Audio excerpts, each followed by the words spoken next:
Guys, I wasn't going to make a video today because tomorrow we're making a full scalping tutorial live on Discord. So make sure you join the Discord down below in the description if you haven't already done so. But after yesterday's crazy manipulation here, I feel like it's a good time to talk about this psi high and psi low. Now, for those who are new to the channel, welcome. For those who are returning, welcome back. This indicator is called TR main. It is full of nice and fun stuff. It has EMAs, it has our psychological ranges, it has vector candles, etc. I've talked about it pretty extensively, but I haven't gone over this psychological high and psychological low, which brings me to my next point. You don't need to be Einstein to know that this is psychological high or psychological low. We're going to talk about what this is, when it takes place, and kind of what can we expect during this time. For simplicity, I'm going to remove the EMAs because we don't need them for this video. And we're going to just focus on this psi high, psi low. Now, if you're in the Discord and you have my settings, I don't really actually use lines, but just so it's easier for you guys to see, like I turn the lines off so I can still see and I still know that it's there. But just for simplicity, we'll keep the lines on, okay? So, psi high and psi low. What is it? When is it? And how can we deal with it, I guess? The psychological high and psychological low is a spread, okay? It is a spread that is set by the market maker on the Asian session. I guess it's like the Sunday morning Asian session for them. So for me, I'm EST. So Saturday night, which was last night, at around like 5 or 6 p.m., I don't know the exact time, the psychological range starts to be, or spread, starts to be calculating. So if you come to this indicator during that time, and unfortunately I don't have a screenshot, I apologize.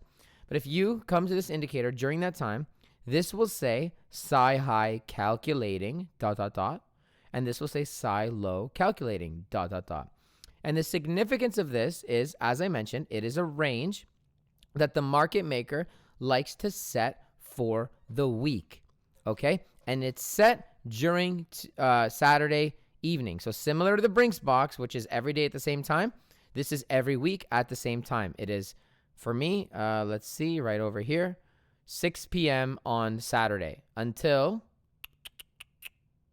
that's not right, but it's until somewhere in the middle here, like somewhere like there. Okay, so it's from 6 p.m. EST on Saturday, we have these psychological ranges. Now, in this time frame, it's an 8-hour session, so it's probably till like 2 or 3 a.m. In this time frame, or time period, the market maker will naturally wick up and wick down, and wick up and wick down, wick up, wick down. And what happens when he wicks up and wicks down is at first, the psychological ranges are very close together like this. And then when it wicks up, this line moves up here. Remember, and it says psi high calculating. And then as it wicks down, this line will come and move down here, and so on and so forth. We're going to get a spread, right, for the week, okay? It's important to know because if you're trading Saturday afternoons or evenings or whatever time zone you're in, it's the same, look it up, convert it. It's 6 p.m. EST on Saturday for me. If you're trading this zone, similar to the Brinks box, you need to be aware of the manipulation. Now, this spread is fairly large. It isn't usually this large, but it can be. But I wanted to show you that last night, if you know about this, if you knew about the psychological ranges and you knew about when they set the spread for the week and so forth, you can anticipate crazy moves like this. So we can exploit it just as we can exploit the Brinks box. It's not too different.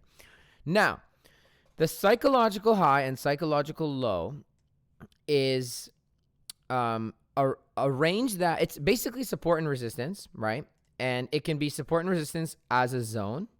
It can be support and resistance just as a level or as a level here, okay? Now, if you're a fan of Tino from Traders Reality, shouts out because one of the greatest channels ever, make sure you go check him out. It's called Traders Reality. Then you are familiar with this pattern, okay?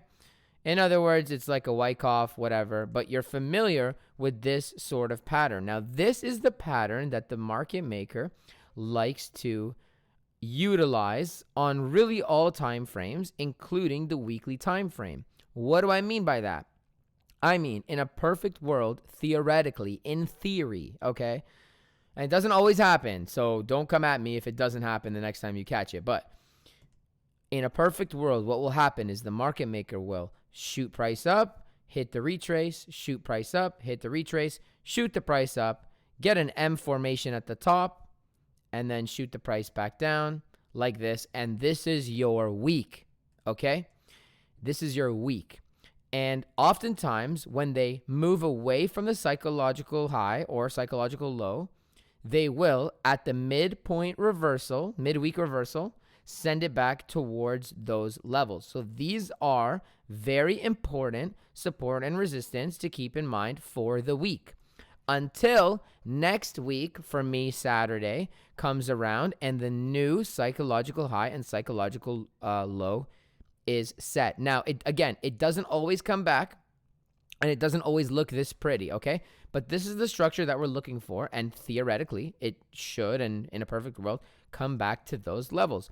That's why a lot of the times what will happen is you will long here or long down here. You'll be in profit. Maybe perhaps you let greed get the best of you, and it came back down, and you either closed at a loss or break even or whatever the case is, because this structure is something to be mindful of, okay?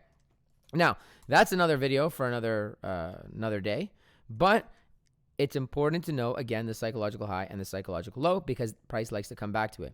Now, what are some things that are notable when it comes to these levels? Well, as I just mentioned, price likes to move away from it, and if it does so, then it will come back to it. Cool. Or it should come back to it. If it does not come back to it, it will build the new psychological high and psychological low next week up here, and then we will repeat the cycle. If price breaks down, we expect something like this, whatever, and then comes back up, okay? Another way that we can look at it is, right now this is our spread, right? So as the week goes on, these lines will extend. So I'm just going to extend it like this. These lines will extend as the week goes on. Now, what may happen, very well may happen, is we have somewhat of a movement away, and then we retrace back into it. Now, when we retrace back into the psychological high or the psychological low, and we start to bounce away from it, okay, it is said, or it is, again, theoretically speaking, like price is not going to come back to that point. So if we break from it and we retest it and we start to move away from it, that's what we're looking for. We're looking for the retest and the movement away from the psychological ranges, and we don't expect price to come back to that point this week. So let's look at this zoomed in. Now we're on the 5-minute time frame, and if we're looking at weekly support and resistance, we're not really looking at the 5-minute time frame like that. We shouldn't be anyways. But let's look at it. I obviously don't know what's going to happen in the future, right? We got these big fat vector candles that are dying to get recovered. We have bullish CVD. I've been very vocal about breaking this range to the upside. We're still in this godforsaken range. It is what it is. Now, we have broken out of our psychological high, and we have retested it. Okay? I don't really like to see small time frame, like small moves like this, and then the retest and the break. You know, I'm talking maybe in 2-3 days. If we're up here, and then we come back down here, we can get our midweek reversal right at this point or right at this point, or, you know, somewhere in between. But we can get our midweek reversal and then shift out of the zone, and then we don't expect to come back to this point in time, at least for the rest of that week, right? So just like the Brinks box, when you catch the Brinks trade, it's the money trade. This is like, I guess, essentially the weekly money trade. It's just very important levels for the week. Mentally, right? It's psychological high, psychological low. People don't know about these levels. People don't know about this kind of manipulation during this time period, especially because weekends are low volume, and price can kind of go a little bit crazy. It tends to. Remember, market makers can shift price up and down as much as they like, but when they do it on the weekends during this time period, they can get away with it because it's like covered. Their catalyst is that it's low volume, right? Or is that the right word? They're whatever, catalysts. I don't know. Okay, guys, so that is what your psychological high and psychological low range is, all right? And the most important thing that you need to get from this is if you're trading, if you're scalping, especially if you're scalping on like the 1 minute or the 3 minute or the 5 minute or whatever, on Saturday or the time when this is happening, you can't be over leveraged. You need to be at least mindful that this is possible. Okay, and this spread could have been bigger, right? It's not common, but it could have been bigger, right? So now on the next session, where they set the spread, their ranges that they like to go to, pay attention to it. Catch it during this time zone and watch how the spread widens as the market makers press the spread, like larger and larger, and you'll see it. And then once it's printed, those are the levels for the week. Okay, guys, that is psychological high and psychological low in a nutshell. Yeah, I will see you guys tomorrow. Happy trading. Bye.